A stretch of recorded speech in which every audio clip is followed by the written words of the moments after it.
In 1878, 1878년 제 외증조 부이신 조지 F. 리처즈는 17살이었습니다. 이미 장로 신권에 성임되었는데 당시엔 종종 있는 일이었습니다. 어느 일요일 그의 어머니는 극심한 고통에 시달렸고 마침 아버지가 계시지 않았기 때문에 감독님을 비롯한 회원들이 방문하여 축복을 주었습니다. 하지만 고통은 여전했습니다. 아들 조지를 돌아보며 손을 얹고 축복해 줄 것을 부탁했습니다. 조지는 그날 이렇게 적었습니다. 어머니의 고통스러워하는 모습과 한 번도 해본 적이 없는 신권 축복을 해야 한다고 생각하니 눈물이 났다. 나는 다른 방으로 들어가 울면서 기도를 드렸다. 마음을 가라앉히고 나서 어머니의 머리 위에 손을 얹고 매우 간단하게 축복을 주었습니다. 후에 이렇게 적었습니다. 축복을 주는 동안 어머니의 고통스러운 심소리가 점점 잠잠해졌고 고통이 가라앉을 것 같았다. 그는 자신이 얻은 깨달음을 기록으로 남겼습니다. 감독님이 축복을 주셨을 때 어머니의 통증이 가라앉지 않는 이유가 주님께서 감독님의 축복을 인정하지 않으셨기 때문이 아니라 한 소년을 위해 축복을 남겨두셔서 소년이라도 의롭게 신권을 행사하면 그가 지닌 신권에는 어른만큼 강력한 권능이 있다는 것을 가르치시고자 하셨기 때문이다. 오늘 밤 그 권능에 대해 이야기하겠습니다. 말씀하는 동안 집사정원의 회장을 예로 들겠지만 그 원리는 교사와 정원의 회장과 제사 정원의 부도를 포함하여 아론 신권을 소유한 모든 청년 및 지도자들에게도 똑같이 적용됩니다.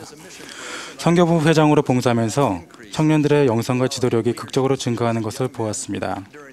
그러한 특성들이 아론 신권 시절과 선교 사업 기간 동안 어떻게 달라지는지 그래프로 나타내면 이런 모양이 될 것입니다. 제가 생각하기에 선교 사업 동안 일어나는 극적인 성장에는 세 가지 핵심 요소가 있습니다. 청년들은 과거 어느 때보다도 더 큰 신뢰를 받습니다. 우리는 사랑하는 마음으로 그들에게 높은 기대를 겁니다. 책임을 훌륭하게 수행할 수 있도록 우리는 그들을 훈련하고 또 훈련합니다. 이렇게 질문하는 분이 있을지 모르겠습니다. 그런 원리들을 집사정원의 회장들에게 적용시킬 수는 없습니까? 그렇게 할 수 있다면 성장은 훨씬 일찍 시작될 것이며 이런 모양의 그래프를 보일 것입니다. 이제 이런 원리들이 어떻게 집사정원의 회장에게 적용될 수 있는지 이야기하겠습니다. 첫 번째는 신뢰입니다. 집사정원의 회장들에게 더 큰 책임을 맡길 수 있습니다. 주님께서는 그렇게 하고 계십니다. 주님께서 정원에서 행하는 일을 감리하고 관리할 수 있는 신권 열쇠를 주셨다는 사실만 봐도 알 수 있습니다. 또 다른 증거는 집사정원의 회장을 부르는 과정에 있습니다. 이 부름은 계시에 의한 것이지 단순히 나이 또는 다른 어떤 요소에 의한 것은 아닙니다. 집사정원의 회장을 포함하여 모든 지도자는 계시에 의해 부름을 받았음을 알 권리가 있고 알아야만 합니다. 이러한 확신이 있을 때 하나님께서 자신을 신뢰하고 지지해 주심을 더 잘 알 수 있습니다. 두 번째와 세 번째, 높은 기대와 기대에 부응하도록 훈련하는 것은 서로 연관되어 있습니다. 선교부에 있는 동안 배우게 된 놀라운 교훈 한 가지는 선교사들은 선교부 회장의 기대 수준에 따라 성장할 수도 있고 템포할 수도 있다는 것입니다. 집사정원에도 마찬가지입니다.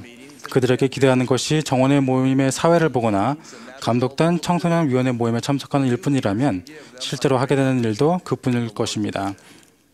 여러분은 더 큰 비전, 바로 주님께서 가진 비전을 보여줄 수 있습니다. 비전이 커질 때 동기도 커지게 마련입니다. 교회에서 받는 모든 부름에는 계시를 받을 권리가 내재되어 있습니다.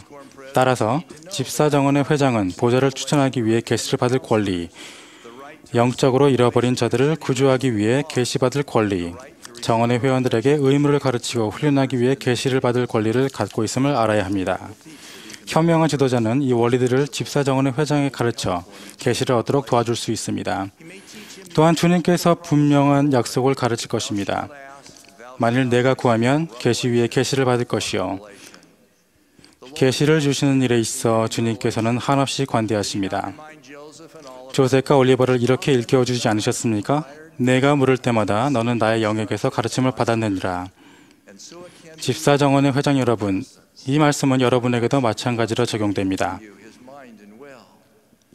주님께서는 여러분을 사랑하고 그분의 생각과 뜻을 계시해 주시기를 원하십니다.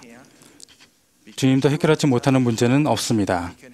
여러분은 계시를 받을 권리가 있으므로 그분의 도움을 구하기만 하면 갖고 있는 모든 고민을 해결하는 데 도움을 주실 수 있습니다. 지도자 여러분, 집사정원의 회장에게 계시가 개인적인 노력과 힘든 일을 대신해주지 않음을 가르치십시오. 헨리 아리엠 회장님은 해럴드 비리 회장님에게 질문하신 적이 있습니다. 어떻게 하면 계시를 받을 수 있습니까? 계시를 받고 싶다면 자신이 해야 할 일을 하십시오. 현명한 지도자라면 집사정원의 회장이 자신의 보좌를 추천하기 위한 준비로 할 수 있는 몇 가지 영적인 숙제에 대해 논의할 것입니다. 다음 질문들을 묻고 답하는 일이 도움이 될 수 있습니다. 정원의 다른 청남들에게 좋은 모범이 될 만한 사람이 누구일까? 힘든 문제를 겪고 있는 사람을 파악하여 도와줄 수 있는 사람이 누구일까? 마지막으로 현명한 지도자는 집사정원의 회장에게 계시가 올 때 어떻게 그것을 인식하고 옮길 수 있는지 가르칠 것입니다. 우리가 살고 있는 세상은 흥미를 끄는 것들로 가득하고 빠른 속도로 흘러가고 있으며 현란한 불빛과 시끄러운 소음이 많습니다. 그것은 구주의 방법이 아님을 알아야 합니다. 구주께서는 알지 못한 구유에서 태어나셨고 행하신 가장 위대한 일은 고요한 동산에서 이루어졌습니다. 또한 조셉은 외딴 숲에서 첫 번째 신을 보았습니다. 하나님께서 주신 응답은 고요하고 작은 음성을 통해 옵니다. 이 음성은 평안이나 위안을 주는 느낌, 선한 일을 해야겠다는 느낌이며 번뜩이는 깨달음입니다. 이것은 작은 생각의 씨앗처럼 머릿속에 떠오르는데 소중히 여기고 키운다면 영적으로 거대한 숲으로 성장할 수 있습니다. 저활동인 청남을 보좌로 추천하거나 어떤 임무를 맡길 수도 있는 느낌을 받을 수 있습니다. 오래전 스테이크 회장단에서 봉사하던 시절 우리는 한 형제를 스테이크 서기로 불러야겠다는 느낌을 받았습니다. 당시 그 형제는 일시적으로 매주 교회에 참석하는데 어려움을 겪고 있었으나 그가 부름을 받아들인다면 훌륭하게 수행할 것임을 알았습니다. 우리는 부름을 제안했으나 아니요, 못할 것 같습니다 라고 대답했습니다. 저는 이렇게 말했습니다. 그렇다면 우리 글렌데일 스테이크에는 스테이크 서기가 없겠군요. 놀란 그가 대답했습니다. 무슨 말씀이세요? 스테이크 서기가 없으면 안 되죠. 제가 대답했습니다. 주님께서 형제님에게 부름을 주려고 영감을 주셨는데 다른 사람을 부르길 원하시는 건가요? 그러자 그는 말했습니다. 알겠습니다. 제가 하겠습니다. 그는 정말로 부름을 잘 수행했습니다. 부름을 주는 사람이 바로 주님이시고 자신을 필요로 한다는 사실을 알 때 성인뿐만 아니라 소년들이 그 부름에 응할 것입니다. 다음으로 여러분은 주님께서 집사정원의 회장에게 무엇을 기대하시는지 알도록 도와줄 수 있습니다. 주님의 기대 중 하나는 영적으로 잃어버린 자들, 저활동 회원과 비회원 모두를 구조하는 일입니다. 인자가 온 것은 잃은 자를 구원하려 함이니라. 잃은 자를 구조하는 것이 주님의 우선순위라면 토마스 S. 몬슨 회장님의 생애를 통해 알 수 있듯이 그분에게 우선순위라면 교회의 모든 지도자, 집사정원의 회장의 우선순위가 되어야 하지 않겠습니까? 지도자들이 부름을 수행하면서 핵심으로 집중해야 될 부분은 열렬하고 강력하며 포기하지 않는 굳은 결심으로 잃어버린 들을 찾아나서 다시 데려오는 것입니다. 정원의 회원들의 방문을 받은 어떤 청남은 30명이나 되는 청남들이 집에 와서 정말 놀랐어요. 이제 다시 교회에 가고 싶어요. 어떤 청소년이 그런 사랑과 관심을 거부할 수 있겠습니까?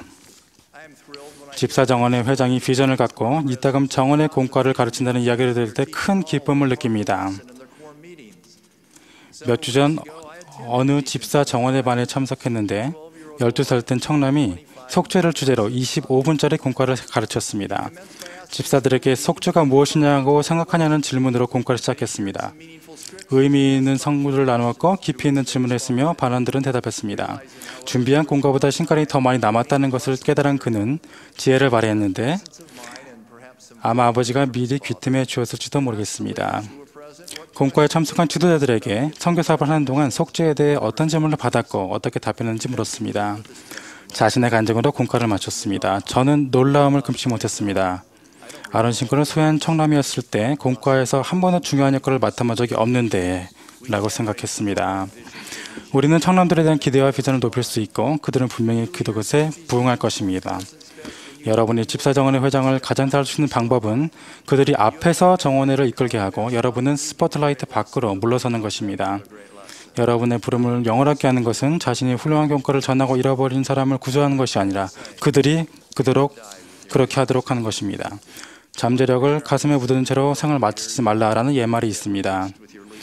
지도자 여러분들은 기술을 가슴에 묻은 채 해임되지 마십시오. 모든 기회를 활용하여 청소년들을 가르치십시오. 모임 수서를 준비하는 방법, 품위 있고 상냥하게 모임 사회를 보는 법, 잃어버린 사람을 구조하는 법, 공과를 준비하고 가르치는 법, 계시를 받는 법을 가르치십시오. 이것이 청남들의 가슴과 정신에 깊이 스며들도록 남겨주는 영성과 지도력이라는 유산이 여러분의 성공을 가늠합니다. 집사정원의 회장 여러분이 자신의 부름을 영화롭게 한다면 지금이라도 하나님의 도구가 될 수 있습니다. 왜냐하면 소년이라도 의롭게 신권을 행사하면 신권에는 어른만큼 강력한 권능이 있기 때문입니다.